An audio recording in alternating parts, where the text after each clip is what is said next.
जैसे है ना, मेरे इस कोचिंग सेंटर को, अग्रेसन अकाउंटेंसी क्लासेस को लगभग 27 ईयर्स कंप्लीट हो गए और ये बैच मेरी 20th बैच बाहर निकलेगी। इस क्लास का फाउंडेशन और उसको सक्सेस के लिए मैंने बहुत मेहनत की है। और यदि आज मैं आप में से किसी को एज अ पार्टनर लेता हूं, एडमिट करता हूं बिजनेस में, तो मैंने जो इतने सालों की मेहनत की है उसका फल आपको मिलने वाला है। फॉर एग्जाम्पल, आप यदि आपका खुद का क्लास ओपन करते हो, आपका सब अच्छा है, आपके पास डिग्री है, आपका बोलना अच्छा है, इंफ्रा अच्छा है, फिर भी पहले साल आपको 25-30, मैक्सिमम 50, बहुत ज्यादा कैंपेनिंग की तो इतने बच्चे मिलेंगे, वो रिजल्ट अच्छा आया कि फिर अगले साल वो स्ट्रेंथ आपकी 50 से 100 पे जाएगी, और यदि रिजल्ट अच्छा आया तो 100 से 200 पे जाएगी, और अच्छा आया तो आपकी स्ट्रेंथ 200 से 400 पे जाएगी। और यदि आप मेरे पास पार्टनर होते हो तो पहले ही दिन आप 400 प्लस स्टूडेंट्स के साथ जुड़ जाते हो। तो जो काम करने आपको 1, 2, 3, 4 साल लगने वाले, वो आपको पहले दिन मिल जाता है, वो आउटपुट आपको पहले दिन मिल जाता है। तो इसके बदले में आपसे कैपिटल के अलावा मुझे जो अमाउंट लेने का अधिकार है उसे हम लोग गुडविल बोलते हैं। ये सबसे पहली बात आप समझ में ले लो। Why we are accepting goodwill from the new partner, उसका ये जवाब हमें पहले समझना है।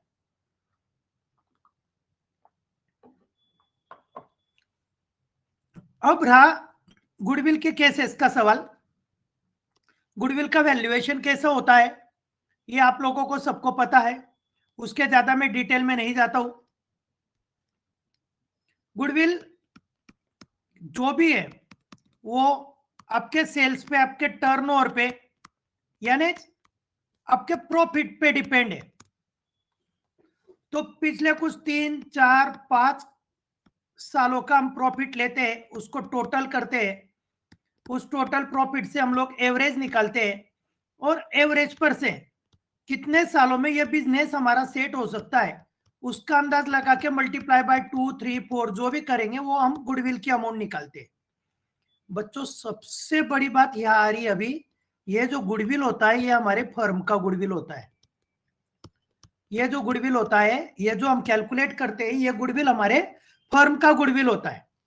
मैं आपको थोड़ा सा एग्जांपल के साथ ही समझा देता हूं। सपोज मेरे लास्ट 5 इयर्स प्रॉफिट है कुछ, मैं वो आपको शेयर करता हूं। 60,000, 40,000, 50,000, 70,000, 80,000, ये मेरे लास्ट 5 इयर्स प्रॉफिट है। ये इसका टोटल बन गया आपका 3 लाख। मैंने 5 साल में 3 लाख रुपए कमाए, मतलब एट एन एवरेज मैंने पर एनम 60,000 रुपीज की कमाई की। अब मुझे लगता है कि इस बिजनेस के बराबरी में आने मुझे 2 साल लगेंगे, तो मैं 60,000 मल्टीप्लाई बाय 2, ये आपका गुडविल का वैल्यूएशन कर दूंगा। इसको हम बोलते हैं एवरेज प्रॉफिट मेथड।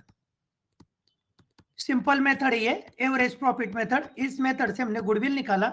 गाइज, ये जो गुडविल है ये मेरे फर्म का गुडविल है, और इस गुडविल का बेनिफिट अग्रवाल सर को भी होगा, अग्रवाल मैडम को भी होगा, और आने वाले नए पार्टनर को भी होगा।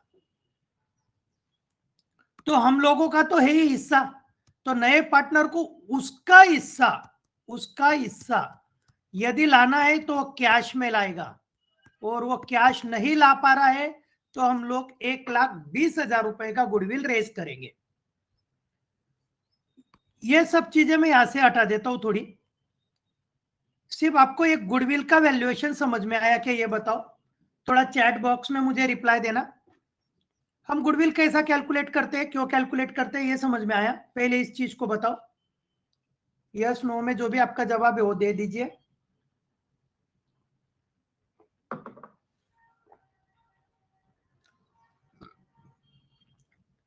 चलो ठीक है। अब मैं ना सिंपल वे में आपके एडजस्टमेंट करने के तरीके आपको बता देता हूं। बहुत ज्यादा डीप में मैं अभी नहीं जाता हूं, आपके जो मेन कंसेप्ट है एग्जाम के लिए जरूरी है वो बता देता हूं। गाइस मेरे फर्म का गुडविल मैंने कैलकुलेट किया 1,20,000, है ना। फर्म का गुडविल किया मैंने 1,20,000। अब मेरे साथ मिस्टर एक्स हमारे बिजनेस में पार्टनर बनने जा रहा है और हम उसको फ्यूचर में 1/5 प्रॉफिट देने वाले हैं। मतलब फ्यूचर में यदि हमें 50,000 रुपीज प्रॉफिट होता है तो हम उसे 10,000 रुपीज देने वाले हैं। ये हो गया फ्यूचर प्रॉफिट रिलेटेड सेंटेंस का मीनिंग। अब हमने उसको प्रेजेंट किया कि भाई हमने पिछले 5 सालों में इतना इतना प्रॉफिट कमाया है, उसका एवरेज इतना इतना बना है। तू यदि नया बिजनेस सेट करता है तो तुझे 2 साल लगेंगे, उसका गुडविल बन रहा है 1,20,000 रुपए, तो तू 1,20,000 रुपए ला दे। तो आप क्या बोलोगे, मिस्टर एक्स क्या बोलेगा मुझे कि भाई ये जो गुडविल है 1,20,000 ये फर्म का है, फ्यूचर में मुझे ये 150 प्रॉफिट मिलने वाला है, तो इसका 150 बेनिफिट मुझे मिलने वाला है, तो मैं पूरा क्यों लाऊं। तो यह हमारा फर्स्ट रूल आता है, यदि कोई पार्टनर गुडविल कैश में लाता है तो वो सिर्फ उसके हिस्से का गुडविल लाएगा, वो सिर्फ उसके हिस्से का गुडविल लाएगा। If the new partner is ready to bring goodwill in cash, he will bring the amount only for his share. Means इस एग्जाम्पल में 1,20,000 का 1/5 वो गुडविल की अमाउंट लाएगा 24,000। चलो ये कंसेप्ट आपको क्लियर हुई क्या, ये फटाफट बताओ। Yes sir. देखो जब गुडविल कैश में रहेगा तो ही उसका हिस्सा लेना है, और बहुत सारे एग्जाम्पल में बच्चों आप लोगों को क्लियर दिया होता है, mister x will bring his share of capital ₹1 lakh and ₹24,000 as goodwill. तो देखो ये आ गया कि वो उसका हिस्सा ला रहा है, तो ये हमें कुछ करने की जरूरत नहीं है, हमें इफेक्ट 24,000 का करना है। पर यदि आपको दिया है goodwill of the firm, goodwill of the firm is ₹1,20,000, Mr. X will bring his share in cash। तो गाइज आपको लेना है 1,20,000 का उसका हिस्सा, और आपको एडजस्टमेंट करनी है 24,000 की। 96,000 का जो बचे हुआ अमाउंट है उसका आपको विचार नहीं करना है। तो देखो ज्यादा में ज्यादा ये 2 ही सेंटेंस आपको रहेंगे, एक तो ये रहेगा कि वो उसके से का इतना इतना कैपिटल ला रहा है और इतना गुडविल ला रहा है, ये तो हमारा प्लेन सेंटेंस है, हमारी एडजस्टमेंट 24,000 की रहेगी। या थोड़ा घुमा फिरा के देंगे तो बोलेंगे कि फर्म का गुडविल इतना है और एक्स उसके हिस्से का गुडविल रुकला रहा है, तो हमें 1,20,000 को प्रोसेस करके कन्वर्ट 1/24 में करना है। चलो ठीक है, आपको यह चीज भी अब समझ गई कि मेरा सबसे बड़ा पॉइंट यह है, if any partner is bringing his share of goodwill then he must bring it in cash. यदि उसको उसका ही हिस्सा लाना है बच्चों तो उसे कंपलसरी सिर्फ उसी का हिस्से का 24,000 रुपए का एंट्री करना पड़ेगा। अब देखो बच्चों एकदम सिंपल एंट्री है, हमारे बिजनेस में एक तो पैसा आएगा, एक तो बैंक बैलेंस बढ़ेगा, ये होगा आपका 24,000 का, और देने वाला आदमी गुडविल की अमाउंट दे रहा है तो हम उसकी एंट्री करेंगे कैश और बैंक टू गुडविल, या फिलहाल हम गुडविल को नॉमिनल अकाउंट गेन मान के फिलहाल गुडविल कर रहे हैं। मेरे को यह बताना इस गुडविल पे अधिकार किसका है, मेरा और मैडम का है। तो इस गुडविल को हम डिस्ट्रीब्यूट कर लेंगे ओल्ड पार्टनर्स में, ए पुराना पार्टनर है और बी पुराना पार्टनर है ऐसा मान लो, तो 24,000 वो उनके पुराने रेशियो में डिवाइड कर लेंगे। आप मान लो कि पुराना रेशियो इक्वल है।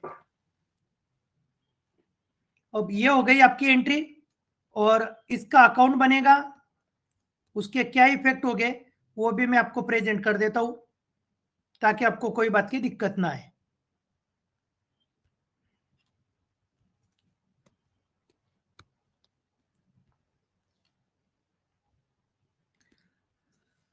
देखो, पहली एंट्री है आपकी cash account debit to goodwill account. Cash के डेबिट में मैं कर दूंगा गुडविल, और जो कैपिटल अकाउंट है हमारा उसके क्रेडिट में मैं कर दूंगा गुडविल, क्योंकि कैश कैश हमारा कट हो जा रहा है। ए के कॉलम में लिख दूंगा मैं 12,000, बी के कॉलम में लिख दूंगा 12,000, और सी ने गुडविल लाया तो भी सी को मैं नील कर दूंगा। और आपने यदि गुडविल अकाउंट निकाला भी, यहां पर यदि आपने गुडविल अकाउंट निकाला भी, तो गुडविल के क्रेडिट में जाएगा आपका कैश 24,000, और डेबिट में उसके जो हिस्सेदार है जिनके वजह से एक गुडविल क्रिएट हुआ है उनको हम ट्रांसफर कर देंगे 12,000। यानी आपका गुडविल अकाउंट अपने आप क्लोज हो जा रहा है। आपने निकाला नहीं निकाला कोई इससे फर्क नहीं गिरेगा। तो इस चीज को मैं थोड़ा आसान कर देता हूं, आपके सामने पूरी तरह अच्छे से प्रेजेंट कर देता हूं।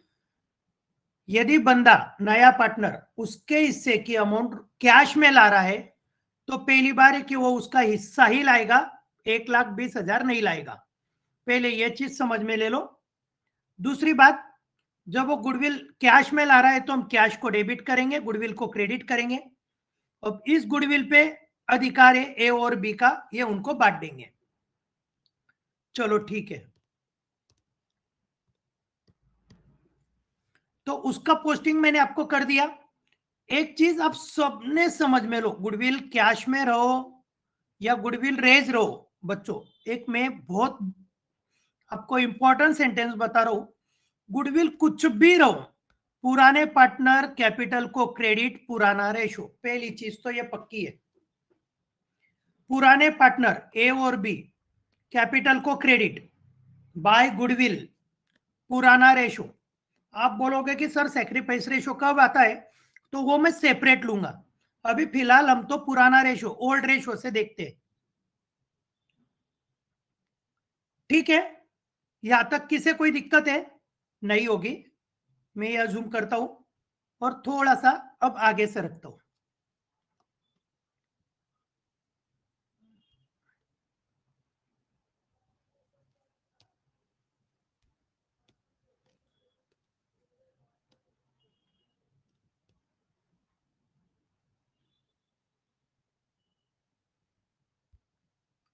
चलो, अब देखो, मैं एक नई स्टोरी वापस बना रहा हूं। बिजनेस में मैं और मैडम हम दोनों पार्टनर, हमारा बिजनेस का last 5 years profit 3 lakhs, average profit 60,000, उसका फर्म का गुडविल आ गया 120। मिस्टर एक्स बिजनेस में आ रहा है और मिस्टर एक्स का फ्यूचर शेयर है 1/5। हमने मिस्टर एक्स को बोला भाई तो 1 लाख रुपए कैपिटल दे रहा है, ये बराबर है, पर हमारे हिस्से का जो गुडविल है वो भी लेकर आ। देखो मेरी बात को आप पूरी तरह अच्छे से समझना, ये दो चीजें बहुत अलग अलग है। मिस्टर एक्स बोला भाई आपको 1 लाख रुपए मैंने कैपिटल दे दिया, मेरे पास जितना था उतना दे दिया, मेरे पास अभी गुडविल देने के लिए पैसा नहीं है। हमने बोला भाई तेरे को ये तो एग्री है ना कि हमारा फर्म का गुडविल है और वो 1,20,000 है? वो बोला नो डाउट मुझे एग्री है कि आपके फर्म का गुडविल 120 है, नो प्रॉब्लम। मैं बोला फिर तू ला नहीं रहा तो ये अकाउंट हम ओपन करें, ये अकाउंट को हम क्रिएट करें, इस अकाउंट को रेस करें। वो बोला ठीक है करो, आपकी एसेट है, आप इसको क्रिएट कर सकते हो। बच्चों अब हम जो गुडविल रेस करेंगे ना वो पूरी अमाउंट का गुडविल रेस करेंगे। मेरी बात को समझना, जब गुडविल रेस करना है तो हम एंटायर अमाउंट रेस करेंगे। क्योंकि हमने उसे पूछा कि फर्म का गुडविल 1,20 है, तेरे को एग्री है? वो बोला हाँ। तू तेरा 1/5 हिस्सा ला रहा है, वो बोला ना। हमने पूछा भाई गुडविल रेस करे, वो बोला हाँ। तो हम रेस करेंगे तो कितना रेस करेंगे? पूरा अमाउंट रेस करेंगे, पूरा अमाउंट रेस करेंगे, 1,20,000 रेस करेंगे। गुडविल रेस करना है मतलब एसेट बढ़ाना है, एसेट बढ़ाना है मतलब प्रॉफिट बढ़ाना है, प्रॉफिट बढ़ाना है मतलब भागीदार का कैपिटल बढ़ाना है। हम रिकामी एंट्री ना करते हुए सीधे एंट्री पे जाते हैं। ये जो बढ़ा हुआ गुडविल है ये हमारी एसेट है, एसेट को डेबिट बैलेंस रहेगा, गुडविल को हम डेबिट करेंगे। इस पे मेरा और मेरे मिसेस का जो पार्टनर है मेरे फर्म की, उनका अधिकार रहेगा, ए और बी का। ये हमारा रेशो है 60,000 मतलब इक्वल मानते हम। कैश आया नहीं तो कैश की एंट्री होगी नहीं, कैश नहीं आया है तो कैश की एंट्री होगी नहीं। गाइस यहां समझो आप, यह है आपका कैपिटल अकाउंट, ये मेरा ए और ये बी और ये आपका सी। मैंने आपको एक सेंटेंस बोला था, कुछ भी हो कैपिटल के क्रेडिट में by goodwill, old partner, old ratio. और गुडविल ये हमारी एसेट है, इसका सेकंड इफेक्ट बैलेंस शीट के एसेट में जाएगा 1,20,000। वो सीधे से उसका हिस्सा लेकर आ जाता था तो कोई प्रॉब्लम नहीं था, हमें दिक्कत नहीं थी। हम 24,000 रुपए लेके भी खुश थे, क्योंकि हमें पता है कि इस प्रॉफिट में उसे फ्यूचर में 1/5 हिस्सा मिलेगा, तो उसका हिस्सा हम उतना ही लेते थे। पर जब उसने गुडविल रोकड़ा लाने का मना किया, कैश में लाने का मना किया, तो हमने दूसरा ऑप्शन रखा कि हम गुडविल रेस करते हैं। तो आपको ये गुडविल रेस का 120 का एंट्री समझ में आ गया क्या, ये बताओ? Yes sir. ओके बेटा, ओके। आप लोगों का जो दिक्कत था ना, सबसे पहला यही था, मतलब ये चीजें हमारी सिया को भी आई थी कि कब 24 लेना है और कब 120 लेना है, यही हमें पता नहीं है। ये देखो, आप एक समझ में लो, आप कोई ट्रिप पे जा रहे हो और आप हर किसी को फूड की व्यवस्था घर से करने का बोला है, टिफिन की व्यवस्था बोला है, तो आप में से कोई भी सब ट्रिप वालों का पूरा खाना कोई भी नहीं लेगा। आप है ना आपका आपका टिफिन लोगे, आप आपका आपका देखोगे। तो ये चीज यहाँ काम करती है। जब कैश की बात आई तो आप आपका हिस्सा देख रहे हो, पर टिफिन ले जाना नहीं है आपको, वहां सबकी व्यवस्था करनी है, सबका सिस्टम खड़ा करना है, तो आपको पूरा अमाउंट का विचार करना है। इस चीज को आप समझ लो। तो बच्चों अब मेरी थर्ड और मेन चीज आ रही है। देखो मैंने अभी तक दो चीजें ली, मैं आपको प्रेजेंट कर देता हूं दोनों चीजें।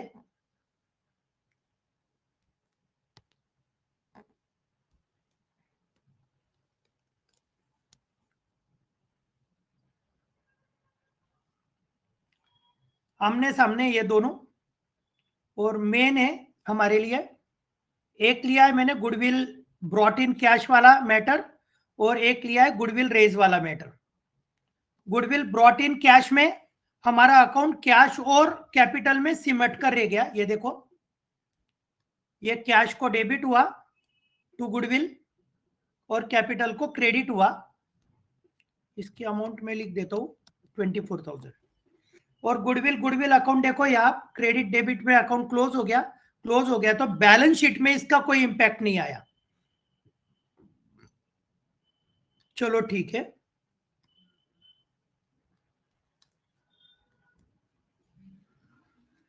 और रेस का विषय आपको समझ में आ गया। इधर ये आपकी दो एंट्री है, इधर एक एंट्री है, और कॉमन पॉइंट क्या है? कैपिटल को क्रेडिट है। कॉमन पॉइंट क्या है? कैपिटल को क्रेडिट है।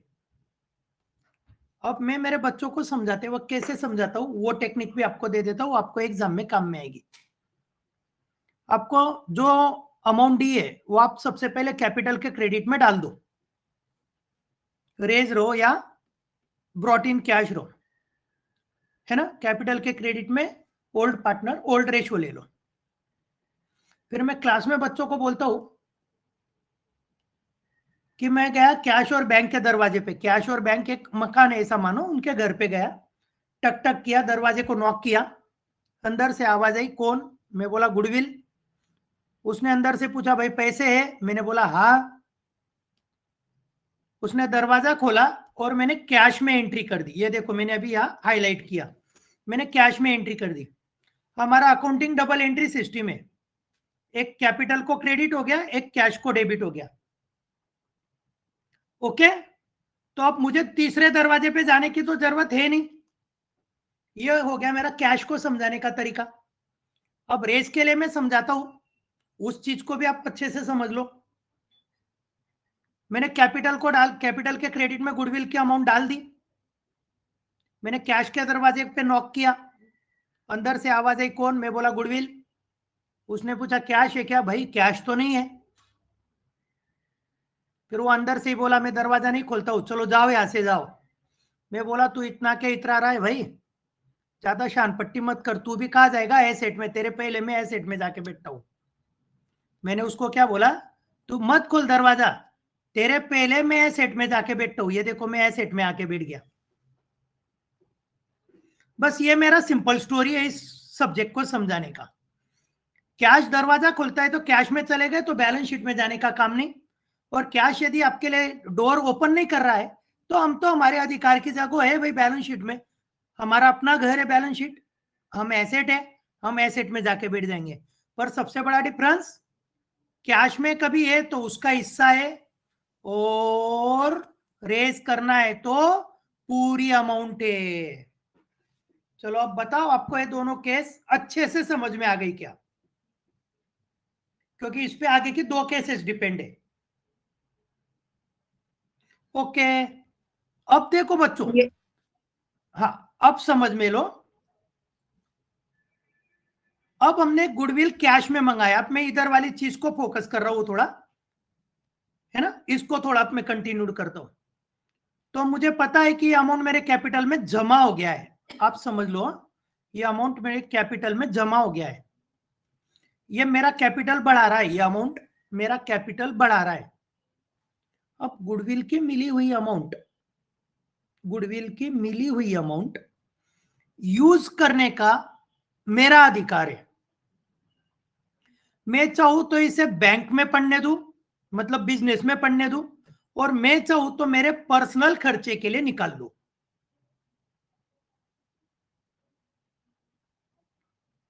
मिसेस ने बोला कि मेरे गुडविल के 12,000 अकाउंट में जमा है, मैंने बोला हाँ। आपके भी जमा है, मैंने बोला हाँ। आपने मुझे अभी तक कोई चीज नहीं दिला के दी है, 24,000 रुपए मिले, कुछ कान के नाक के कुछ ज्वेलरी बना के दे दो। मैं बोला यार बिजनेस में पड़ा है पैसा, बिजनेस में काम में आएगा। मैम ने बोला बिजनेस को जितना पैसा लगा है उतना कम गिरता है, मैं आपके कैपिटल का पैसा नहीं मांग रही हूँ, मेरे गुडविल का पैसा मांग रही हूँ, जो आपने मेरे अकाउंट में क्रेडिट किया है, जमा किया है। मैडम की जीत है, सुनना पड़ेगा भाई, अब सिर्फ मैडम के पैसे निकाले तो नहीं चलेगा। तो बच्चों, if goodwill brought in cash, मेरी बहुत जरूरी बात है, if goodwill brought in cash it में विड्रॉन, निकाल सकते हैं बाय ओल्ड पार्टनर्स। वो चाहे तो फुल अमाउंट विड्रॉ कर सकते हैं, वो चाहे तो हाफ अमाउंट विड्रॉ कर सकते हैं, ये उनकी मर्जी है। तो देखो ये वाला जो मैटर है ना, उधर के साइड में नहीं जाएगा, इधर का जो मेरा साइड है उसमें नहीं जाएगा। दोनों का अपना अपना बाउंड्री है, मैंने बाउंड्री पहले ही खींच के रखा है। गुडविल निकालने का जो मैटर है ना बच्चों, गुडविल की अमाउंट निकालने का जो मैटर है वो कैश के साथ वाले मैटर में ही आएगा, गुडविल ब्रॉट इन कैश में ही आएगा, विड्रॉन का मैटर। तो इसकी एंट्री एकदम सिंपल है, जो 11th में हम ड्राइंग की एंट्री करते थे। ए ने पैसा लिया, ए रिसीवर, बी ने पैसा लिया, बी रिसीवर, बिजनेस में जो पैसा आया था वो हमने निकाल लिया टू कैश। पूरा चाहे तो हम पूरा निकालेंगे 12,000 रुपए, आधा चाहो तो हम आधा निकालेंगे 6,000 रुपए। ये आपको एडजस्टमेंट पे डिपेंड रहेगा, पूरा चाहो तो पूरा निकालेंगे, आधा चाहो तो आधा निकालेंगे। तो आपको पहले ये चीज समझ गई गुडविल रोकड़ा लाया तो ही विड्रॉ कर सकते, रेज किया हुआ गुडविल विड्रॉ नहीं होगा। बहुत बच्चों की यहां दिक्कत है, बहुत बड़ी दिक्कत है, ये सब चीजों को मिक्स कर देते हैं।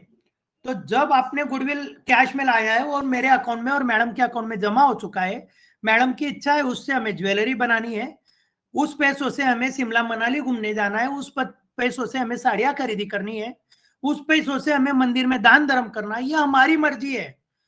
हम हमारा गुडविल का पैसा बिजनेस से निकाल सकते हैं।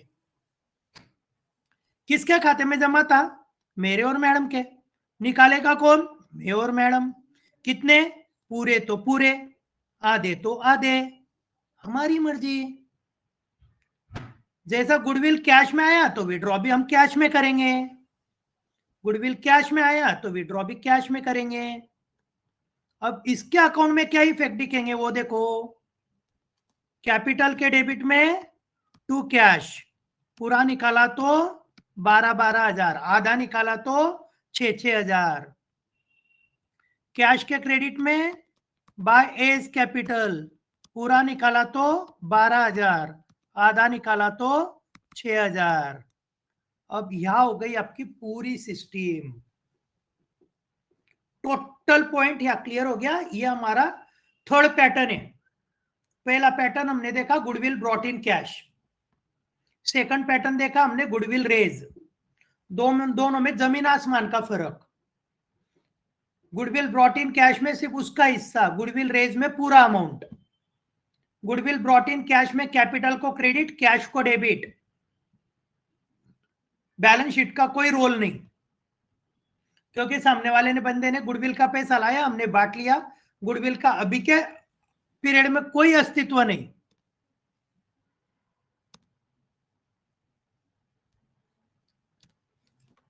ये हमारी फर्स्ट केस। गुडविल रेज करना हो तो वो सेकंड केस। अब जब गुडविल रोकड़ा लाया है तो गुडविल विड्रॉ करने का हमें अधिकार है। पूरा चाहो तो पूरा निकालो, आधा चाहो तो आधा निकालो। मैंने पोस्टिंग की आपको पूरी अमाउंट, एंटायर अमाउंट के लिए।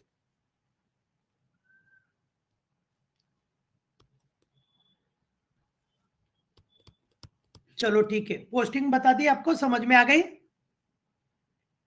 Yes sir. विड्रॉल वाली केस किसके साथ चलेंगे? गुडविल ब्रॉट इन कैश के साथ। ठीक है, अब देखो, अब मैं इस केस को थोड़ा आपके पास लेता हूं। अब है ना, यहां दिक्कत क्या है ये बताता हूं मैं आप लोगों को। ये केसेस क्यों क्रिएट हुई ये भी समझाता हूं। मैंने आपको बोला था आप मेरे पार्टनर होना चाह रहे हो जाओ।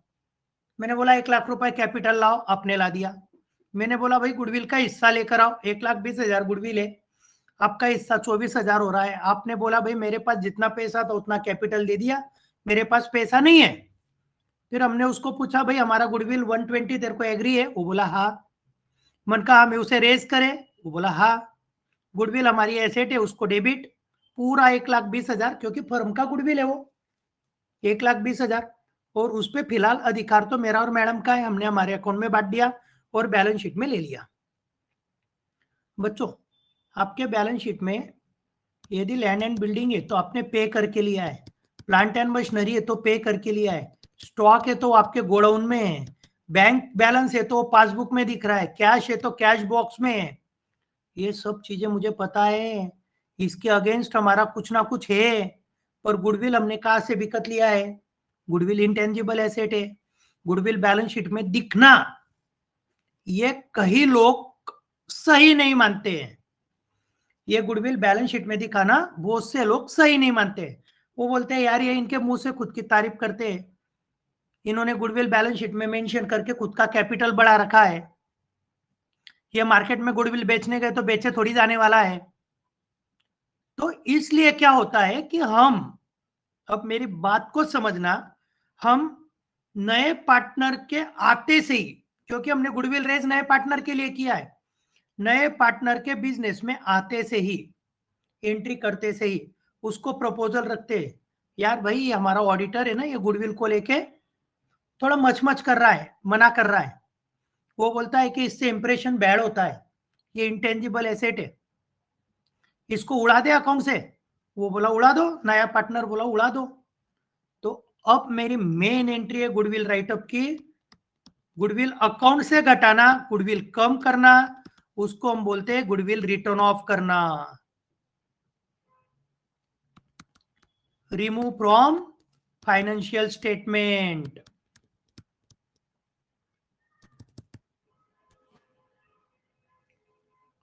अब देखो बच्चों, गुडविल विड्रॉन की जो पोजीशन होती है वो होती है आफ्टर एडमिशन। ये जो एंट्री होती है वो after admission of new partner, नए पार्टनर के बिजनेस में आने के बाद होती है। अब जब ये हो रहा है तो अब हम पार्टनर 3 है, गुडविल राइटअप हो रहा है मतलब हमारी एसेट कम हो रही है, एसेट कम हो रही है मतलब नुकसान है, नुकसान है, इसके लिए कैपिटल को डेबिट पर तीनों कैपिटल को डेबिट, उनके न्यू रेशो से, और यहां से हम गुडविल घटा देंगे, गुडविल को क्रेडिट कर देंगे।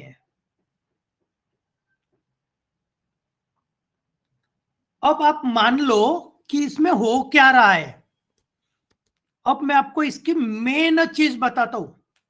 सी का हिस्सा था 1/4, ये उसके घट गए 24,000, 1,20,000 में उसका हिस्सा 1/4 था, बचे 96, इनका हिस्सा था इक्वल, इनके 48 कट गए। गाइस ये आपको कैलकुलेशन न्यू रेशो का करना ही पड़ेगा, मैं न्यू रेशो निकालना बता दूंगा आपको, कोई दिक्कत नहीं उसमें, पर मैंने ये न्यू रेशो जब आपके सामने प्रेजेंट किया, ये जुगाड़ वाला है, कम समय में आपको आउटपुट देने वाला है। मैंने क्या किया उस चीज को वापस एक बार समझाता हूं मैं, आपको समझ जाएगा। न्यू रेशो निकालोगे तो भी आपको समझ जाएगा, नहीं निकालोगे तो भी समझ जाएगा। 1,20,000 में सी का हिस्सा था 1/5, उसके काट दिए 24,000, बचे 96 में ए और बी का हिस्सा पुराना इक्वल था 48 और गुडविल अकाउंट कट। अब इसका अकाउंट में क्या इफेक्ट हो रहा है वो देखो, या मैंने किया गुडविल रिटर्न ऑफ 1,20,000 बाहर हो गया, ये नील बैलेंस शीट से कट हो गया। और अब मैं लूंगा कैपिटल के डेबिट में टू गुडविल, ए को बांटे मैंने 48, उसको डिस्ट्रीब्यूट किए, बी को डिस्ट्रीब्यूट किए और सी को डिस्ट्रीब्यूट किए। इधर उसने जो कैपिटल लाया था उसकी एंट्री रहेगा ही, जो कैपिटल उसने लाया था उसका एंट्री रहेगा ही, किसका, सी का। चलो ठीक है। अब देखो ये दो चीजों का कितना आपस में कोरिलेशन है, इस चीज को आपको अब समझाना मेरी बहुत बड़ी प्रायोरिटी है।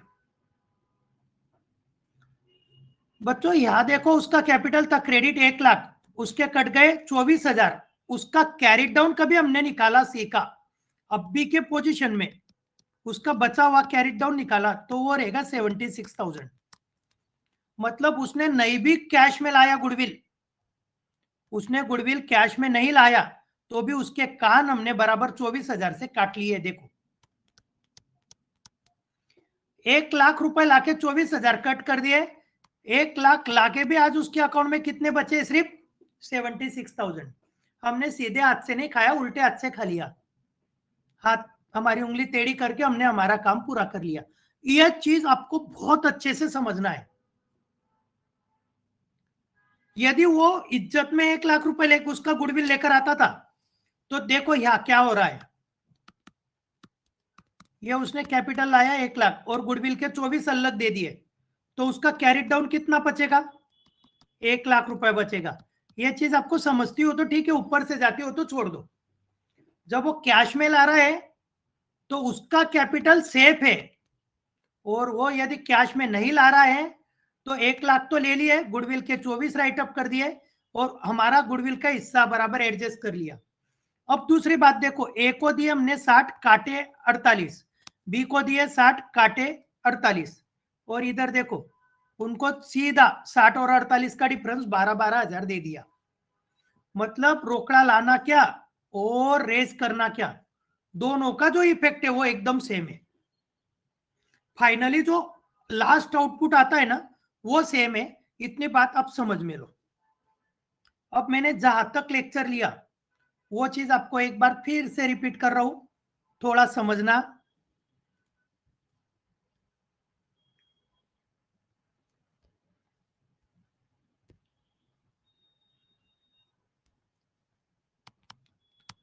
कैश और रेज ध्यान देना है, उसका हिस्सा ध्यान देना है, एंटायर अमाउंट। कैश को डेबिट, कैपिटल को credit, old ratio.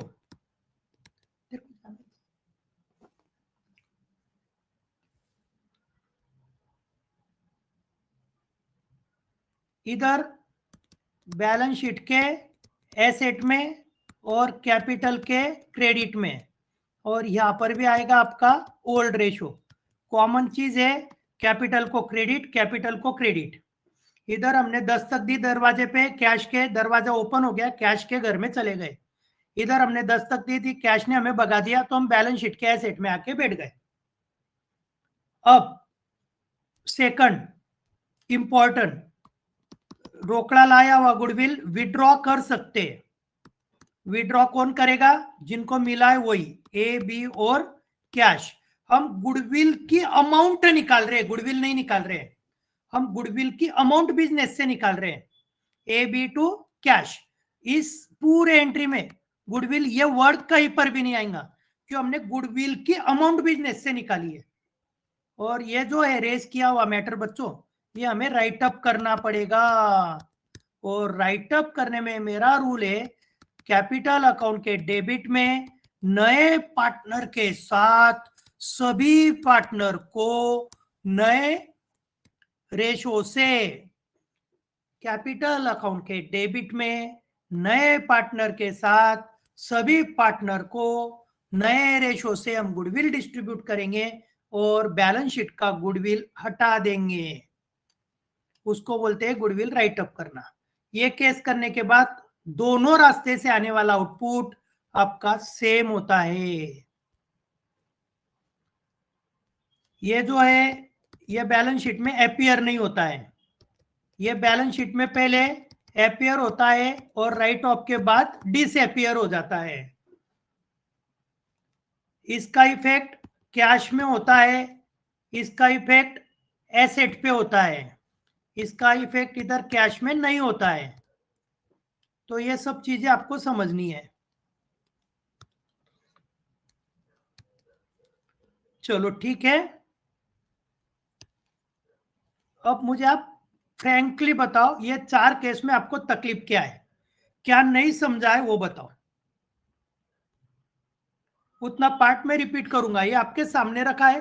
Final output दोनों का सेम आता है बच्चों। पहली चीज ध्यान रखना है, उसका हिस्सा है तो कैश में रहेगा, और रेस करना है तो पूरा अमाउंट रहेगा। कैश की 2 एंट्री है, रेस की 1 ही एंट्री है। कैपिटल को क्रेडिट तो होगा ही होगा, कैश में रहा तो कैश को डेबिट, कैश नहीं रहा तो बैलेंस शीट के एसेट में। कैश में लाया हुआ गुडविल विड्रॉ कर सकते, ये वाली केस, कैश में लाया हुआ गुडविल विड्रॉ कर सकते और रेस किया हुआ गुडविल राइट अप कर सकते। ये हो गई 3 और 4 नंबर की केसेस। गुडविल राइट अप करते वक्त नए पार्टनर के साथ सभी पार्टनर को नए रेशो से, गुडविल राइट अप करते वक्त नए पार्टनर के साथ सभी पार्टनर को कैपिटल के डेबिट में नए रेशो से। चलो ठीक है, ये चारों केसेस क्लियर हो गई आपको, तो मैं आगे सरकता हूं, आगे चलता हूं। कुछ आपको पूछना है तो पूछ सकते हो, क्योंकि आपको डाउट्स है वो क्लियर यदि हो जाए तो अभी नहीं आगे भी हमेशा ये चीजें आपको बहुत सारे टॉपिक्स में, अमालगमेशन में आएगी, कन्वर्जन में आएगी, एब्सॉर्प्शन एक्सटर्नल में आएगी, बहुत जगह ये चीजें आपको यूजफुल होने वाली है। सर ये रेशो का कैलकुलेशन एक बार बताना, न्यू रेशो और मैं गेन रेशियो रेशो तो का। बताऊंगा बेटा, मैंने ना आपको दोनों रेशियो अभी तक नहीं सिखाए। मैंने आपको सैक्रिफाइस रेशियो भी नहीं बताया और न्यू रेशियो भी नहीं बताया, वो तो मैं बता देता हूं। चलो, मैंने ये जो रेशियो निकाला था ना अभी, वो कैसा जुगाड़ किया वो बता देता हूं पहले। 1,20,000 में नए पार्टनर का हिस्सा था 1/5, तो उसके सामने लिखते मैंने 24,000। क्योंकि वो तो चेंज होने वाला है नहीं। 1,20,000 में 24,000 हमने सी को बांट दिए, बचे 96,000 और पुराना रेशो था 1:1। तो इसके लिए मैंने बिना कैलकुलेशन के बांट दिए 48-48। अब यही कैलकुलेशन हमारा कैसे आएगा वो मैं बता देता हूं, नया रेशो आपको समझा देता हूं। बेटा नए रेशो का हमारा फॉर्मूला है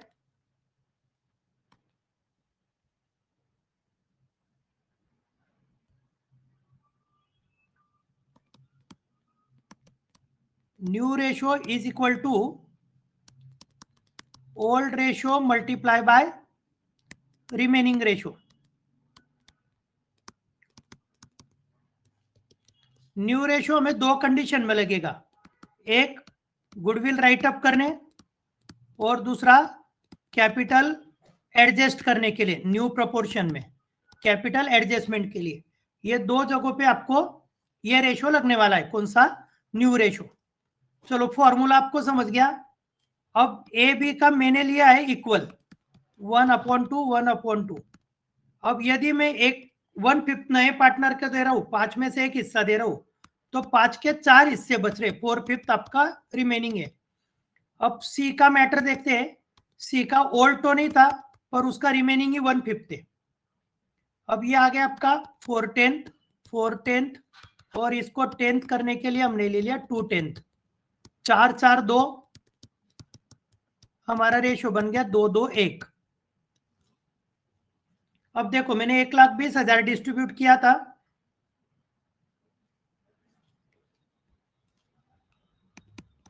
1,20,000 डिस्ट्रीब्यूट किया था 2:1 में। एक 20 के 5 हिस्से 24,000 का एक, ए के हिस्से आया 48, बी के हिस्से आया 48 और सी के हिस्से में आया 12। चलो देखो ये न्यू रेशो आपको समझ में आया। मैंने जो किया था वो जुगाड़ वाला था, वो आपको फ्यूचर में आगे काम में आएगा, पर उसके लिए अभी सही समय नहीं है। Old ratio multiply by remaining ratio. Old है इनका, दोनों का ही है, इनका तो ओल्ड नहीं था। 5 में से 4 और इनका 5 में से 1। ये बाकी का आपका मैथमेटिकल पार्ट है, वो आप कर सकते हो। मैं आपके जानकारी के लिए एक नया रेशो आपको निकाल के बताता हूं। सपोज ओल्ड रेशो है 3:2।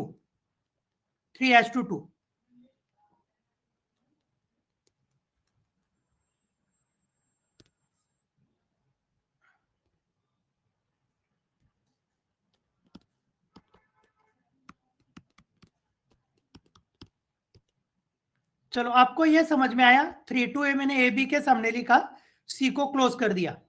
नए पार्टनर का हिस्सा 1/5 ऐसा मान लो। नए पार्टनर का हिस्सा 1/5 है, 5 में से एक नया ले रहा है तो 5 में से 4 बचे, ये आ गया 4/5 और इसको तो मिलने वाला 150 है।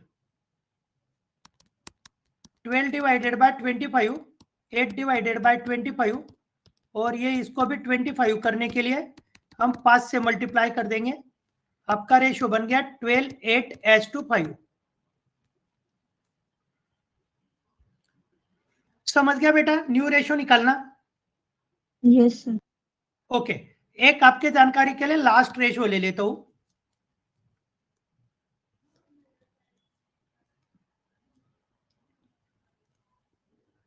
आप मान लो ओल्ड रेशो है आपका 2:1।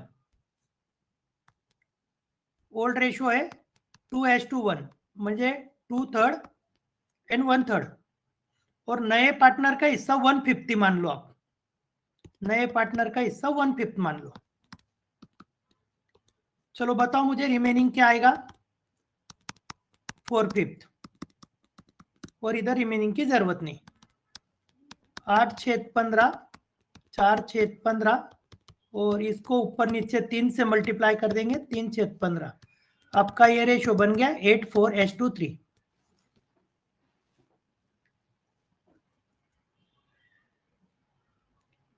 अब इस चीज को मेरे जुगाड़ में आपको फिट करके बताता हूं। न्यू रेशो ना निकालते हुए मेरे जुगाड़ में इसको फिट करता हूं मैं। 1,20,000 का 1/5 सी को चला गया, ये सी के डेबिट में हमने 24,000 डाल दिया। अब ए बी को डेबिट करना है 96,000 और उनका रेशो था पुराना 2:1। 2:1 था, मतलब 3 हिस्से करेंगे, 32 का 1, 64,000, 32,000 हो गया, इसका किस्सा खत्म। अब हम वेरीफाई करते हैं हमारे रेशो से। हमारा रेशो क्या आया है? 843। हमारी अमाउंट कितनी है? 1,20,000 मल्टीप्लाई बाय 8 डिवाइडेड बाय 15। ठीक है, 15 1 जा 8 जा 8,000 मल्टीप्लाई बाय 8, ये आ गए 64,000। दूसरे का मैच करो, 1,20,000 गुनीला 4/15, ये वापिस आ गया 8,000 मल्टीप्लाई बाय 4, ये आ गया 32,000। और तीसरे का मैच करो, 1,20,000 गुनीला 1/5, या उसका कितना है 3/15, तो ये आ गया आपका 8,000, 8 ट्रिक 24,000।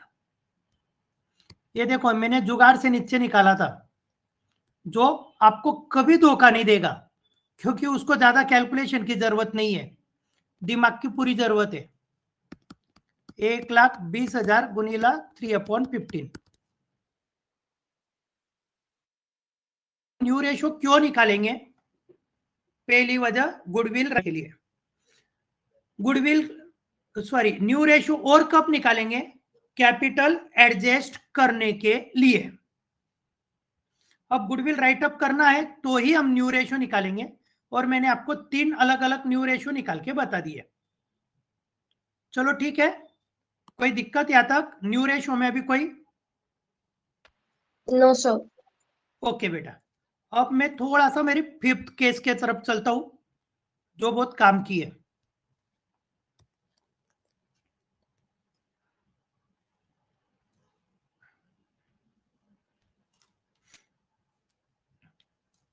देखो भाई, अभी तक क्या था कि नया पार्टनर बिजनेस में आ रहा था, और बिजनेस में आने के बाद जो पुराने लोग थे उनका रेशो बदल नहीं रहा था। पर जब एग्जाम्पल में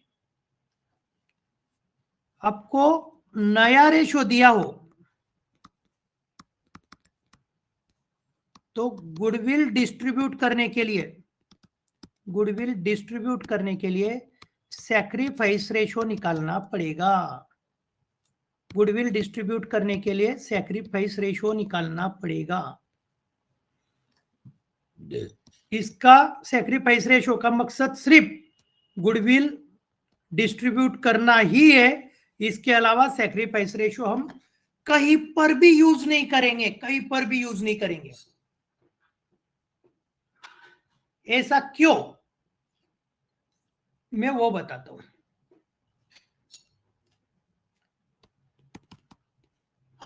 मेरा और मैडम का हिस्सा था 3:2, नया पार्टनर का हिस्सा है 1/6, नया रेशो है 3:1। या मेरा और मैडम का हिस्सा और नए में मेरा और मैडम का हिस्सा सेम है, सैक्रिफाइस दोनों का भी निकाला भी तो 3:2 आएगा, इसमें कोई दिक्कत नहीं है। पर कई बार क्या होता है, profit and loss ratio change होने से किसी का फायदा तो किसी का नुकसान हो जाता है। मैं आपको एकदम सिंपल चीज समझाता हूं। पहले यदि 60,000 रुपए नफा आया तो हम दोनों इक्वल लेते थे, मैं और मैडम इक्वल लेते थे। अब नए पार्टनर आने के बाद हमारा रेशो, हमारा रेशो 2:1:1 हो गया। बात को समझना, नया पार्टनर आने के बाद हमारा रेशो 2:1:1 हो गया। तो अब 30,000 रुपए का भी प्रॉफिट हुआ तो उसके 4 हिस्से होंगे। सॉरी, 60,000 रुपए यदि प्रॉफिट हुआ, क्योंकि पहला प्रॉफिट 60,000 था, वो ए बी में हमने डिस्ट्रीब्यूट किया इक्वल, ये है आपका ओल्ड रेशो। वही 60,000 रुपए अब नए केस में डिस्ट्रीब्यूट हो गए 2:1:1, मतलब ए को बांटेंगे हम 30,000, बी को बांटेंगे 15,000 और सी को देंगे 15,000। ए को तो पहले भी 30 मिल रहे थे, अभी भी 30 मिल रहे हैं, उसका तो कोई सेक्रीफाइस है ही नहीं। बी को बेचारे को पहले 30 मिल रहे थे, अभी 15 मिल रहे हैं, पूरा सेक्रीफाइस बी ने किया। सी को जो प्रॉफिट दे रहे हो आप, उसका पूरा सेक्रीफाइस इस एग्जांपल में किसने किया? बी ने किया। तो बी बोलेगा भाई मैं तो ये नहीं सहन करूंगा, मतलब नया पार्टनर आएगा उसका प्रॉफिट सिर्फ मैं दूं, तो हम बोलते हैं भाई गुडविल का हिस्सा लेने का अधिकार भी तेरा रहेगा। तो गाइस ये बहुत इंपॉर्टेंट चीज है। सैक्रिफाइस रेशियो क्यों निकालते हैं वो वजह मैंने पहले बताई। मेरी सबसे पहले वजह है कि हमने सैक्रिफाइस रेशियो क्यों निकाला। नया पार्टनर आने के बाद यदि हमने नए प्रोपोर्शन में प्रॉफिट एंड लॉस डिस्ट्रीब्यूट करने का डिसीजन लिया, तो इसमें किसी का फायदा तो किसी का नुकसान होने की संभावना है। जिसका नुकसान होगा उसी व्यक्ति को गुडविल की अमाउंट लेने का भी अधिकार रहेगा। देखो आप में से बहुत लोग बस में सफर करते हो, ये बस की सीट है 2 लोगों की, या आप है और ये आपके फ्रेंड यहाँ बैठी है। गाड़ी नासिक से निकली और थोड़ा आगे जाने के बाद 15-20 किलोमीटर बाद एक बुजुर्ग लेडी गाड़ी में आ गई। उसको पूरी गाड़ी नहीं दिखी, वो आपके पास आके खड़ी हो गई। वो बोली ताई तिकडे सरक, मला बसायचं है। ये विंडो के पास बैठी है, इसने सिर्फ सरकने की एक्शन की और सरकी ही नहीं, और इसने थोड़ी सी जगह एडजस्ट करके दी। तो थर्ड व्यक्ति आने से सिर्फ सैक्रिफाइस जगहों का एक्स को करना पड़ा। यदि वाई ने भी एडजस्ट किया तो सैक्रिफाइस वाई का भी रहेगा। वैसे ही फर्म में नया पार्टनर आने के बाद हमारा प्रॉफिट एकदम तो बढ़ नहीं जाएगा, प्रॉफिट जो पहले था वही रहेगा लगभग। तो उतनी अमाउंट फिर सामने वाले व्यक्ति को कैसे बटेंगे उसके ऊपर हमारा सैक्रिफाइस रेशियो डिपेंड है। तो सैक्रिफाइस रेशियो हम क्यों निकालेंगे, कब निकालेंगे? पहली केस एग्जांपल में यदि आपको नया रेशियो दिया हो, तो एग्जांपल में आपको नया रेशियो दिया हो, तो गुडविल डिस्ट्रीब्यूट करने के लिए आपको सैक्रिफाइस रेशियो निकालना है, जिसका फॉर्मूला है old ratio minus new ratio.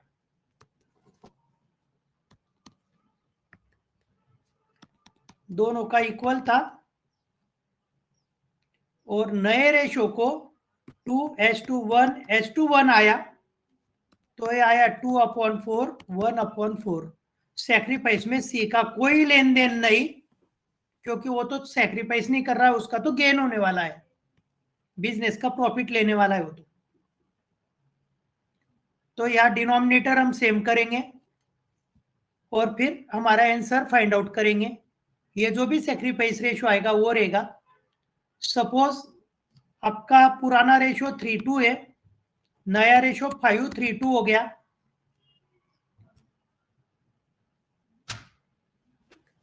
तो देखो फॉर्मूला आएगा 3/5 और 2/5 माइनस 5/10 3/10।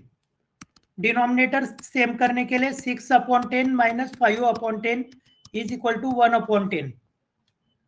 इधर भी डिनोमिनेटर हम सेम करने के लिए 5 से मल्टीप्लाई करेंगे, 4/10 minus 3/10 is equal to 1/10। Guys यहाँ पर आपका सैक्रिफाइस रेशियो बन गया 1:1।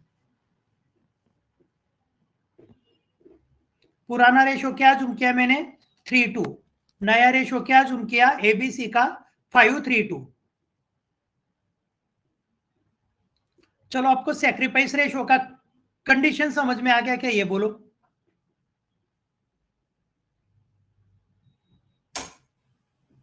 Yes. नहीं समझाओ तो नहीं बोलो बेटा, मेरे पास और भी तरीके हैं समझाने के। सैक्रिफाइस रेशियो का फॉर्मूला है ओल्ड माइनस न्यू। ओल्ड आपको एग्जांपल में दिया होगा, न्यू आपको दिया होगा। न्यू दिया हो तो ही सैक्रिफाइस आएगा। यदि आपको न्यू रेशियो दिया है ये वाला तो ही सैक्रिफाइस आएगा। पहली बात तो यही है, और फॉर्मूला यूज करना है और इस चीज को हमें एडजस्ट करना है। और मेरा जुगाड़ क्या बताता है वो मैं बताता हूं। पहले आपका रेशियो था 3:2, तो मैं 60,000 को बांटता था 36 और 24। यदि मेरा 60,000 प्रॉफिट हुआ तो पहले हम डिस्ट्रीब्यूट करते थे, मैं और मैडम, 36,000 और 24,000। अब 60,000 में मैडम और सियाम तीनों जन यूज करेंगे और अब हमारा रेशियो रहेगा 5:3:2। तो 60,000 के 10 हिस्से, यह आया 30,000, 6 3 जा 18,000, 6 2 जा 12,000।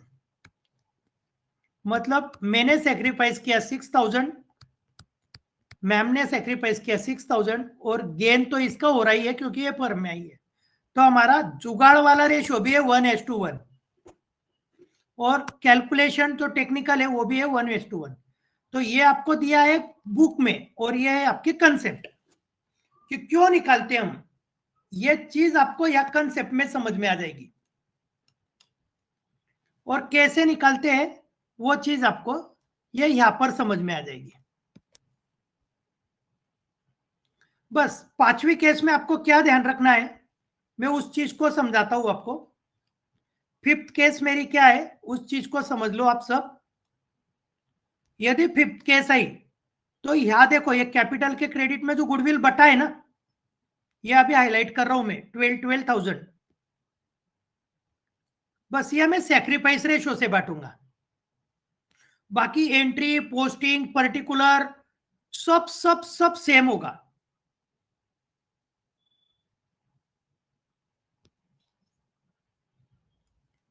गाइस समझ में आ रहा है? सब सेम रहेगा।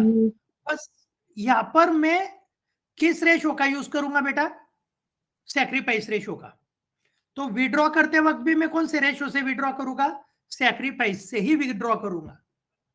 जितना मिला उतना निकालेंगे। अब कल सिया को उसके कॉलेज में अलग अलग प्राइजेस मिले, उसकी अमाउंट कुछ 6,000 है। तो 6,000 मिले अकाउंट में, उसको चेक वगैरह या उन्होंने ट्रांसफर किया उसके अकाउंट में, तो विड्रॉ वो 6,000 ही निकाल सकती है। एक साइंस का बंदा था, उसको स्पॉन्सर ज्यादा थे, उसको 12,000 अकाउंट में मिले, तो वो 12,000 निकाल सकता है। तो जितने हमने डिपॉजिट किए, क्रेडिट किए, उतने वो विड्रॉ करेगा। और इधर भी वही वाला फंड आएगा बच्चों। यदि आपका एग्जांपल में नया रेशो है तो गुडविल बांटने के लिए हम सैक्रिफाइस रेशो का यूज करेंगे। एक्चुअली गुडविल रेज में सैक्रिफाइस रेशो यूज नहीं होता है, पर आपके बोर्ड ने उसे यहां भी यूज किया है। तो अब तक हमारी हो गई 5 केसेस, जिसको मैं फटाफट रिवाइज करता हूं। कैश में लाया, कैश टू ए बी, और सॉरी कैश टू गुडविल और गुडविल टू ए और बी। पहली केस सिर्फ गुडविल रेज किया, goodwill to a to b. यह दूसरी केस, ये दोनों एंट्री सेम है, पर यह उसका हिस्सा है और यह एंटायर अमाउंट है। यह बहुत बड़ा फर्क है। इसको विड्रॉ करेंगे a b to cash, case number 3। ये राइट अप करेंगे a b c new ratio to goodwill. ये हो गई आपकी केस नंबर 4।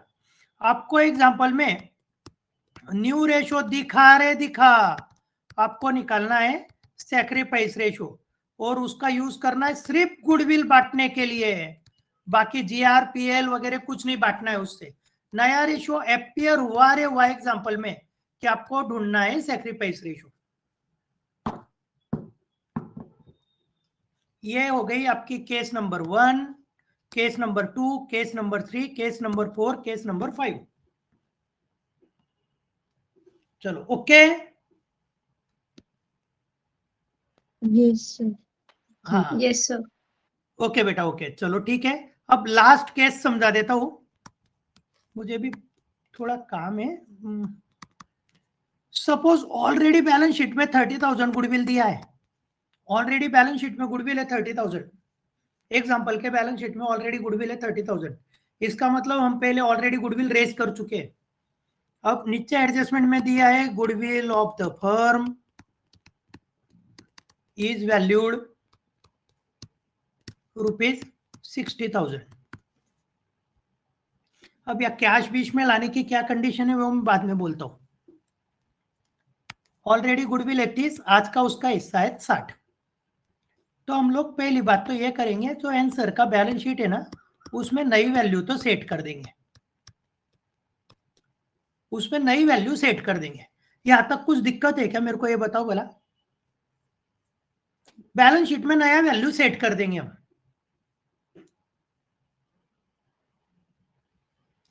अब बेटा देखो क्या होता है ना,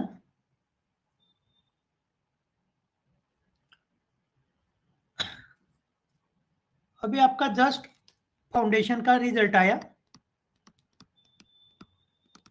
इम्पैक्ट से नमन भैया फाउंडेशन क्लियर हो गए और 315 मार्क्स के साथ वो अप लेवल पे आए। मतलब मुझे लगता है इम्पैक्ट के वो टॉपर है। नमन की खासियत है वो साइंस बैकग्राउंड का लड़का है और उसे नीट में मार्क्स अच्छे थे, कॉलेज भी मिल गया, पर मन नहीं लगा। वो क्विट करके उसने कॉमर्स में आने का डिसीजन लिया। उसके पापा मम्मी ने मेरी राय ली, बात की, मैंने उसे दोनों तीन ऑप्शन दिए, उसको जो जमा उसने क्लास ज्वाइन किया वहां। अब इस नमन के सक्सेस में मैं बोलता हूं कि नमन को मैंने बेसिक दिया था, इसके लिए नमन पास हुआ। नमन के मम्मी पापा बोलते थे कि मैंने उसको नासिक भेजा, उसके लिए खर्चा किया, उसको सुविधा दी, इसके लिए वो पास हुआ। इम्पैक्ट वाले बोलते हैं कि उसे हमने अच्छे से टीच किया, इसके लिए नमन पास हुआ। उसके रूममेट प्राउडफुली बोलते हैं कि हमने नमन को ज्यादा डिस्टर्ब किया नहीं, उसको हेल्प अच्छी की, रूम का एटमॉस्फेयर अच्छा रखा, इसके लिए नमन पास हुआ। यहाँ तक कि उनके घर के काम वाली भाई बोलती है कि मैं जब नमन पढ़ाई करता था तो शांति से काम कर लेती थी, इसके लिए नमन पास हुआ। भाई क्या ये, आपका यदि कोई सक्सेस आता है तो उसका क्रेडिट सब लेते हैं, उसका क्रेडिट सभी लोग लेते हैं। तो ये चीज तो हमें भी लागू है। जब गुडविल बढ़ा है तो बढ़े हुए गुडविल की अमाउंट कैपिटल के क्रेडिट में ए और बी को दे दो। उनका जो रेशो रहेगा वो बढ़ी हुई अमाउंट कैपिटल के क्रेडिट में उनको दे दो। पूरी केस समझ लो। बैलेंस शीट में गुडविल दिया है आपको 30,000, नया वैल्यू है 60,000। आप आंसर के बैलेंस शीट में मैनेज कर दो गुडविल को 60,000, क्योंकि वो ट्रूथ है कि आज का गुडविल 60,000 है, और बढ़े हुए गुडविल का क्रेडिट दे दो ए और बी को। ओके गाइस, अब नेक्स्ट केस समझ लो। इसकी दूसरा पहलू है, यहां आपका गुडविल था बैलेंस शीट में 80,000 रुपए।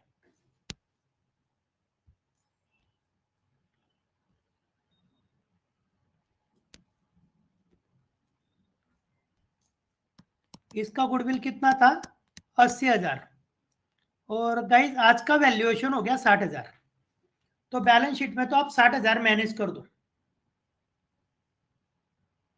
ए बोलेगा कि बी के वजह से गुडविल कम हुआ, बी बोलेगा ए के वजह से कम हुआ, दोनों मिलेंगे कोरोना की वजह से कम हुआ।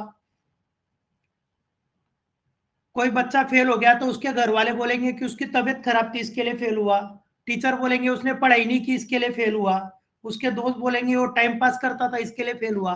भाई कोई फेल होता है ना, तो जिम्मेदारी इसके उसके नाम पे डालते हैं हम लोग। बस वो फंडा यहाँ भी अप्लाई होता है।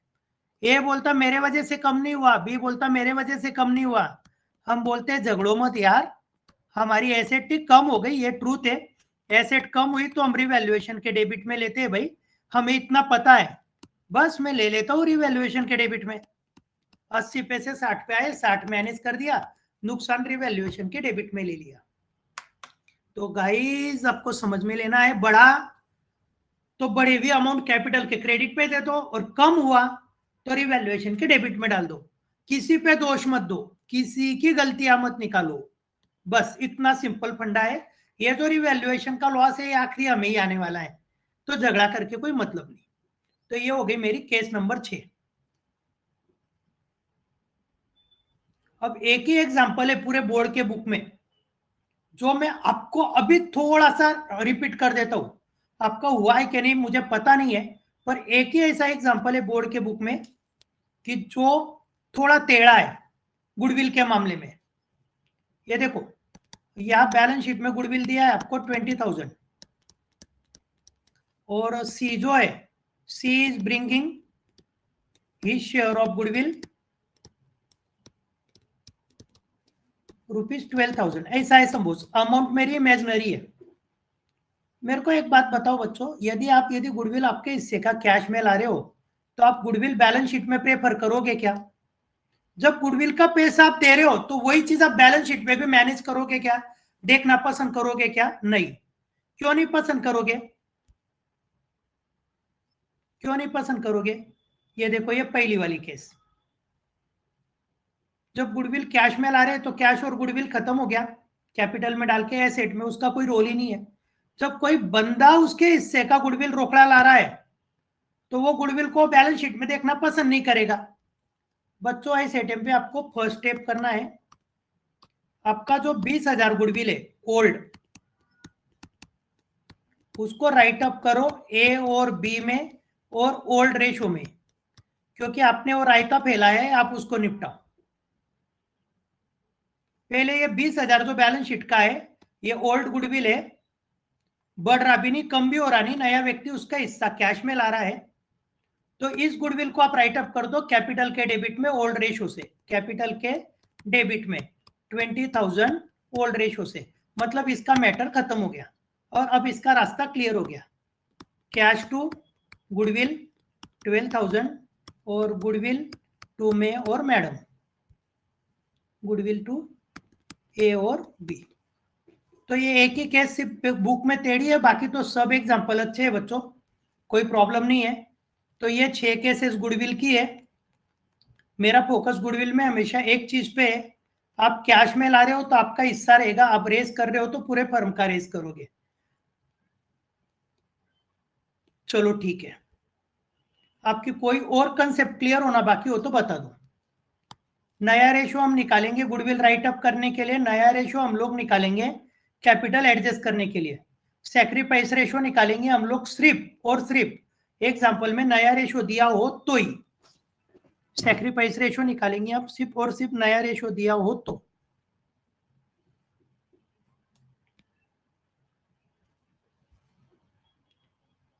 चलो, अब बताओ, आपके और कुछ डाउट्स रहे हो तो मैं उस पर डिस्कस करूं।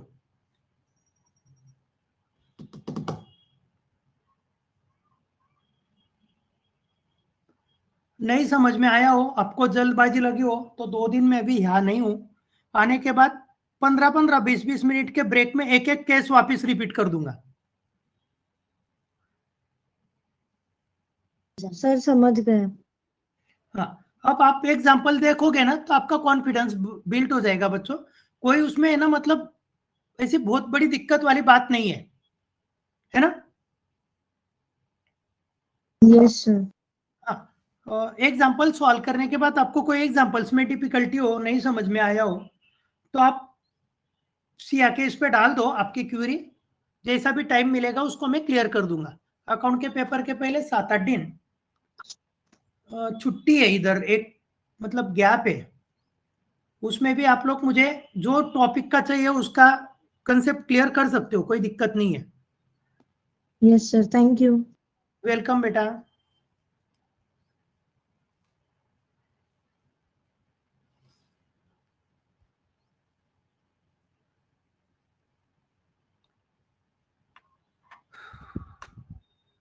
आकृति, तेरा रिवाइज हो गया बेटा पूरा? तूने टाइम पे ज्वाइन किया था? हाँ, मैम का फोन आया था तो फिर कर लिया था मैंने ज्वाइन। हाँ, तो हो गई तेरी आज की कंसेप्ट क्लियर हो गई? हाँ चलो ठीक है बेटा, तेरी और कोई दिक्कत हो तो बताना, और तेरा रिडम्पशन ऑफ डिबेंचर के लिए लेता हूँ मैं। हम लोग कल नाथद्वारा ठीक जा है। रहे हैं,